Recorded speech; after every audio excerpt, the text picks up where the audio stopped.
an afternoon in San Jose del Monte, Bulacan, to visit VS Orchids. It has orchids in its name, but the farm is filled with bougainvillea plants. That's because it started as an orchid farm, but after a combination of local soil factors and the preferences of the founders, the place turned into a sea of bougainvillea plants.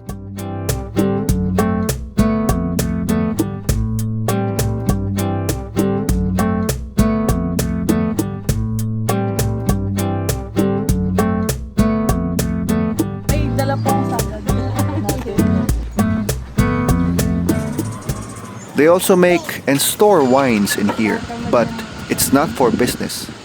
Just for fun times for the guests. Cheers! Welcome to the farm. Thank you. Next year din ang tour. Okay.